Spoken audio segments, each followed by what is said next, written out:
This woman had been trafficked by Epstein in her past, that she'd been abused for many years by Epstein, and that she is now attempting to rebuild her life. So, in essence, what we have here is Epstein setting Prince Andrew up with a second woman who claims to have been abused for many years by Epstein. As for the second day in a row, Prince Andrew is on the front of nearly every newspaper. The Mail on Sunday has a very arresting headline, and that is Andrew told the Met to dig up dirt on Virginia. The Met Police says it's actively looking into the paper story that Prince Andrew tried to obtain personal information about his accuser, Giuffre, through using his own personal police protection. Emails are being examined in the US Congress and they've been obtained by the Mail on Sunday, and they reportedly show Andrew saying that he had asked one of his elite personal protection officers to go digging and find damaging information about Giuffre. Andrew Lowney is the author of The Rise and Fall of the House of York. It's a book that quite a few of you were messaging me about yesterday. Andrew says he's not surprised at this latest development. We know that he was talking to Epstein about how they would deal with Virginia Giuffre and her various allegations. I think they actually tried to get a PR firm in order to try and discredit her. And in another email, it reportedly shows that Jeffrey Epstein introduced Prince Andrew to a second woman in 2010 and tried to arrange for them to have dinner in London. Well, we've got two guests who are going to be joining us now. Mark Hookham is the assistant editor for the investigations team at the Mail on Sunday that have dug out this latest story. Hi, Mark. Hi, Aisha. And we're also going to be speaking with Di Davis. He's a former Met Police Operational Unit commander, and he was in charge of royal protection for the royal family. Di, welcome to the show. Hello, Aisha. Mark, let's start with you. Tell us about what you uncovered with the Mail on Sunday. Okay. So as you said, there are currently a huge stash of emails that are with the US Congress in America that are being sort of poured over there and are currently being redacted with the aim to, we believe, be released eventually into the public domain. And what we received or had sight of last week was a sort of a chunk of those emails, basically, and they covered quite a sort of long period of time, and they included discussions between Prince Andrew and Jeffrey Epstein, and also Jeffrey Epstein and Sarah Ferguson, and they were pretty astonishing. They were full of sort of jaw-dropping revelations, really. Pretty extraordinary insight into the friendship, the association between both Andrew and Sarah with Jeffrey Epstein, and yeah, I mean, we as you said, some of the most extraordinary emails related to February 2011. And this is quite important because this was the Mail on Sunday, if you remember, published the first ever picture of Prince Andrew with Virginia Giuffre, who who basically said that she had been trafficked to London and forced to have sex with Prince Andrew, and we. In February 2011, Sharon Churcher, our then New York correspondent, interviewed Virginia, and with that interview, we published the picture of Andrew with his arm around Virginia. This is the famous picture. This is the famous picture. Yeah. Absolutely.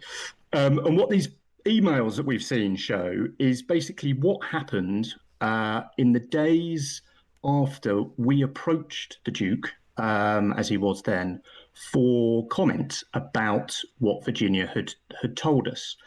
And so you see a series of emails that sort of go initially between Andrew and Epstein, And then between Andrew and a chap called Ed Perkins, who at the time was his press secretary, and he was also Queen Elizabeth's deputy press secretary.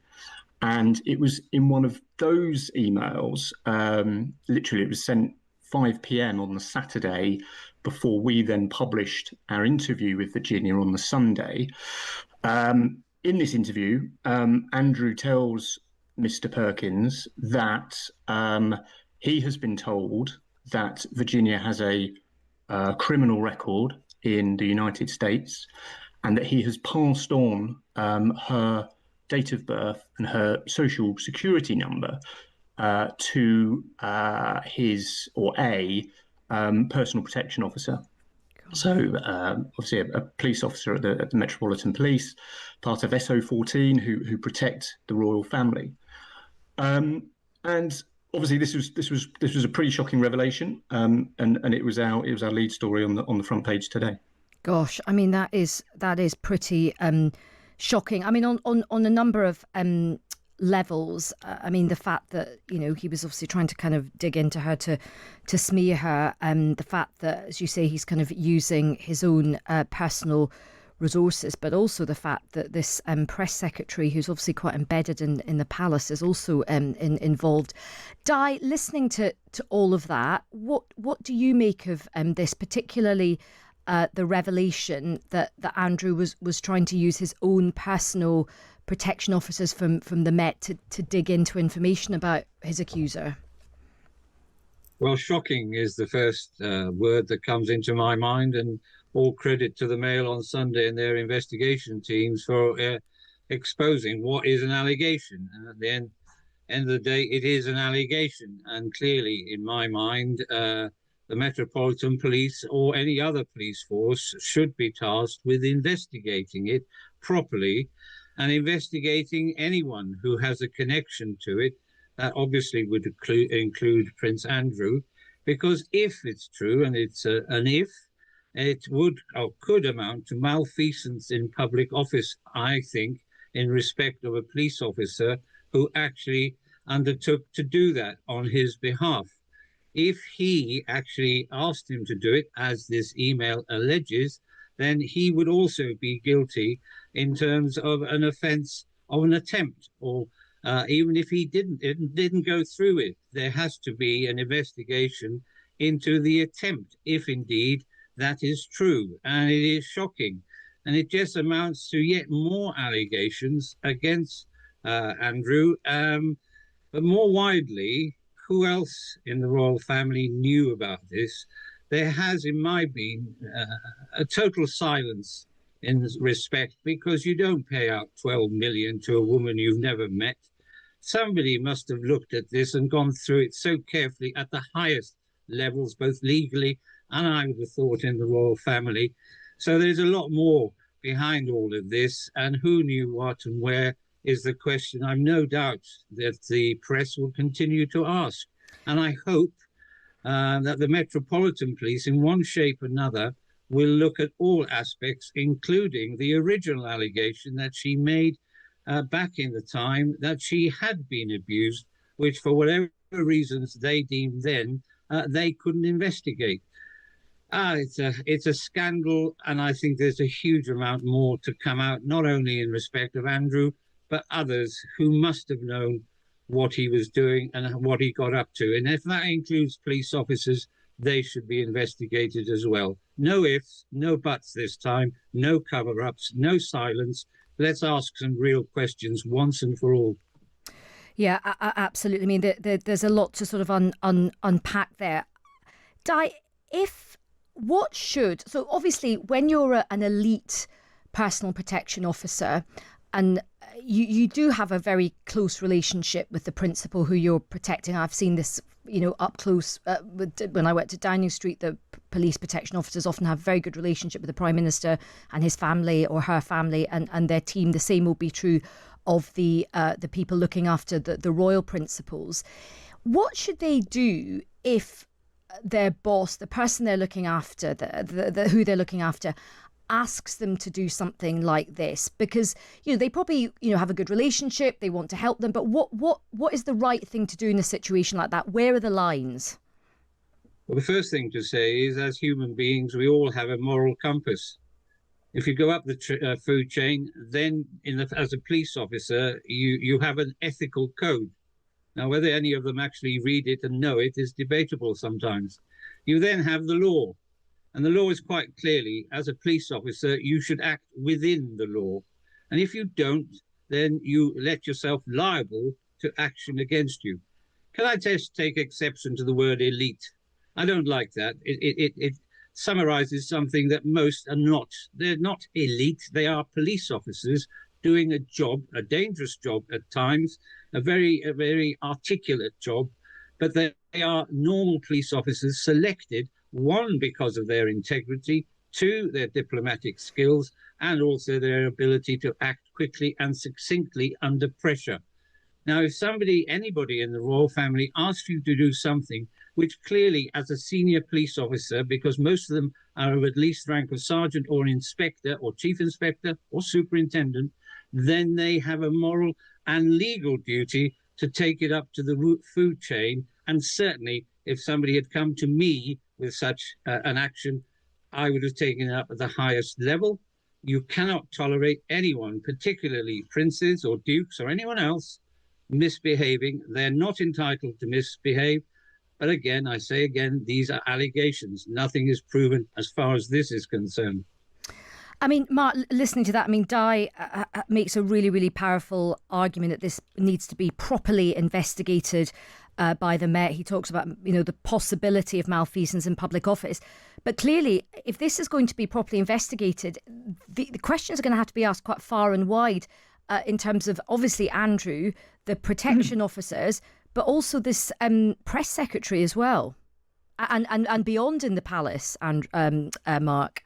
Yeah, no, absolutely. I think there are a lot of questions. I think there are two key questions for Prince Andrew, and I think he's going to have to answer them this week. One is how did he obtain the Social Security number? Now, this is a 9-digit number. It's anyone who's lived in America would know it's pretty crucial. You need it for everything. Any interaction with the federal government, you need it for. You need it to open a bank account, get a loan. It's supposed to be confidential. So, there is a question there. How did he get it? And obviously, did he get it from Jeffrey Epstein or from Ghislaine Maxwell? And then obviously the second question is, what then happened when he passed that number onto the police officer? You would like to hope that the police officer realised that it was a hugely inappropriate thing for Prince Andrew to have done, and that he simply ignored it and possibly raised the alarm with somebody. But that is obviously, what the Met will now be trying to get to the bottom of, and we're told that they are sort of actively looking at our story and what we've revealed, and I would imagine this afternoon they are trying to answer that, certainly that second question as to what then happened. But you're right. There's also a question for the palace, because astonishingly, Andrew loops the palace into this. He doesn't see that this is inappropriate, to the extent that he tells someone who is actually at the time was quite a senior aide. So again, the question is, well, did anyone act on that information? So there are quite a lot of unanswered questions. There are quite a lot of sort of threads here that I think really do need to be pulled. And Di, when there's an investigation like this involving the palace, I mean, look, I know that the answer should be that the police can absolutely do their job without fear or favour, but if there are big investigations involving the palace, is it more difficult just from a practical point of view because it's the palace? Yes, I think so. And history shows us that the Met Police, going back to Burrell, where the case collapsed against him for whatever reasons, and I won't go into that, but if you actually look at Fawcett, if you actually look at a wide range of anything involving the Met and the royals, nothing seems to happen. The same thing with Harrods. What's happening to all those women who were attacked there? I mean, it just gets thrown into the long grass. That's why, thank God, we've got a free press who can keep asking these awkward questions, because nobody should be above the law.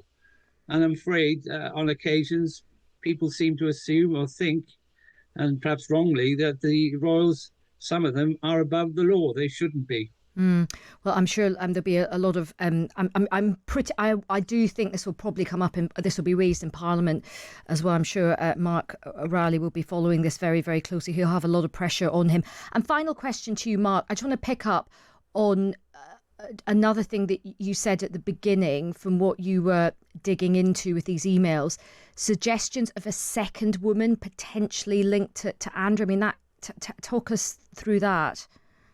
Yes, this is potentially really serious as well, I think. So this was an email that was sent by Jeffrey Epstein to Prince Andrew in August of 2010, and it basically says, "There's someone that I think you'd like to meet, or there's someone I think you'd like to have dinner with." He says the name of this woman. And then he says, she'll be in London between certain dates. Would you like to meet her? Andrew, replies very positively and says yes, that would be great. Pass on her contact details, which Epstein does. Now, we last week found this woman, and we spoke to her legal representatives. And shockingly, what they told us was that this woman had been trafficked by Epstein in her past, that she'd been abused for many years by Epstein, and that she is now attempting to rebuild her life. So, in essence, what we have here is Epstein setting Prince Andrew up with a second woman who claims to have been abused for many years by Epstein. And Mark, is there anything else you can tell us about this woman, about how old she would have been at the time? Any more information? So I have to be quite careful, because obviously we can't say anything that would identify her. But she is 43 now, so she would have been in her late 20s when this happened. And she used to, which we've reported today, she lived in New York for many years as well. So I can't say too much more, but yeah, it's again it's a shocking development, really, and it does raise a whole series of new questions, I think, for Prince Andrew. Gosh, well, I think if the royal family were hoping that the story was going to go away, it doesn't look like that's the case. Well, a really interesting conversation. My huge thanks to Mark Hookham, who is the Assistant Editor of Investigations at the Mail on Sunday. They have uncovered this story today, digging into these emails. And a huge thanks to Di Davis as well. Very interesting to get Di's thoughts. He's a former Metropolitan Police Operational Unit Commander, and he was in charge of royal protection for the royal family. And as he was saying, that there's a lot of questions that now need to be investigated by the Met Police. These are allegations at the moment, it's important to say, but his view is that they definitely need to be investigated without fear or favour.